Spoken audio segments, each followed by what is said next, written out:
CNN-FM, the financial network.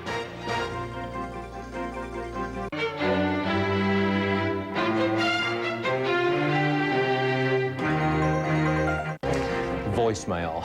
Take it or leave it, love it or hate it, it's here. Businesses do rather like it, but they can't get enough of it, in fact, because it means they are open for business 24 hours a day. Some don't like it, however. Lisa Price has our report from Chicago. Voicemail.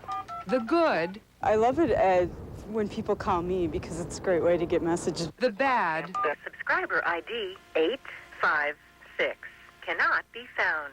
And the ugly. Personally, I hate it. Like it or not, America has plugged in to voicemail. Sent today at 11:27 a.m. Teresa, it's Lon. Big business sings its praises. The sun never sets on our organization because it breaks down the time barriers. It's efficient and cost-effective. In a recent survey, 75% of mailbox owners say voicemail has increased their productivity. Check unheard messages, press 1. But even though it's used in an estimated 3/4 of Fortune 2000 corporations and millions of households, Press 3. Please stay on the line.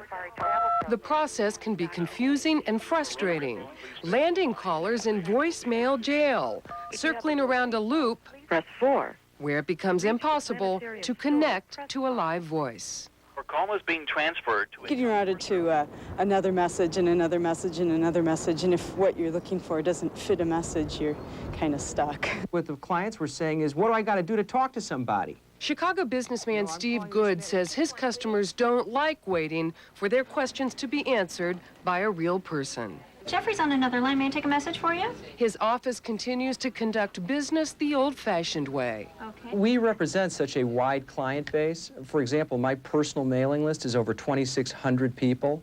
It's impossible to program who's important and who's not, and those decisions, in our view, shouldn't be left to an automated system. Fact of the matter is, voicemail is just the tip of the electronic iceberg. Inside this multimedia messaging center, the universal mailbox is in development. It incorporates traditional methods like voicemail, faxes, and email, and combines them with video.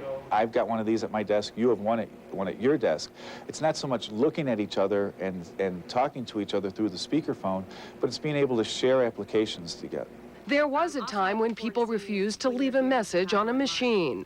Now people don't want to leave a message with a person because they want control of the message. Lisa Price for CNN, Chicago.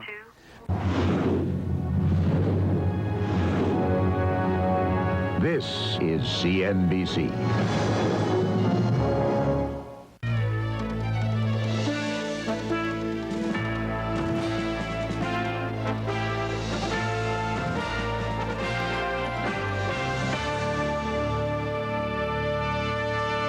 Knowledge is the most important raw material in the business world today, yet many companies still do not accumulate their employees' knowledge in a central depository or link their many data systems together. As Bob Pisani reports, that's now changing. So with that, I could find the most valuable knowledge. Charles Paulk had a big problem: how to manage the information and knowledge that Andersen Consulting's 37,000 employees generate each year. His solution: Knowledge Exchange, an internal database that holds the collective knowledge of the company.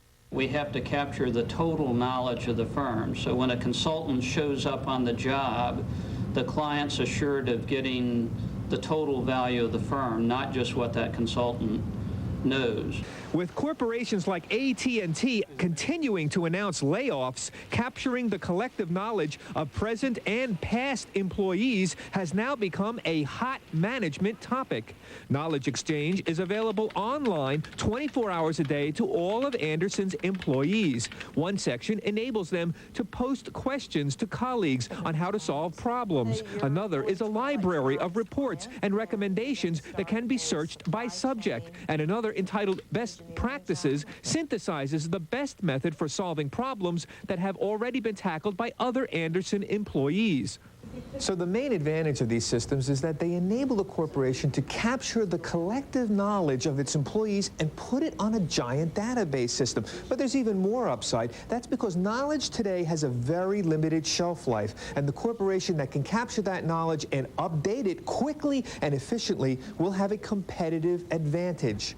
That fact is well known to Marsh & McLennan, the largest insurance broker in the world. With 25,000 employees, Howard Green developed Empower to enable employees to quickly share and edit documents, post questions and find experts in the company, and obtain data on prior company transactions and opinions.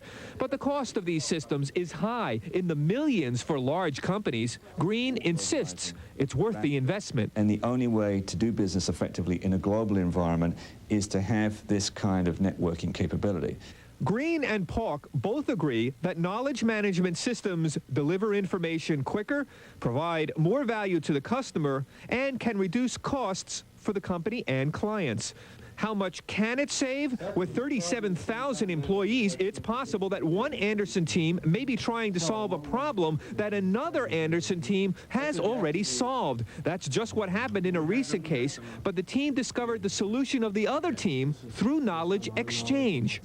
That saved that particular engagement about $100,000 in added cost of resolving the problem. Other companies, including Cigna Corporation and Monsanto, have also installed knowledge management systems. It's one more sign that intellectual capital is becoming the world's most valuable commodity. Bob Pisani, CNBC Business News, New York.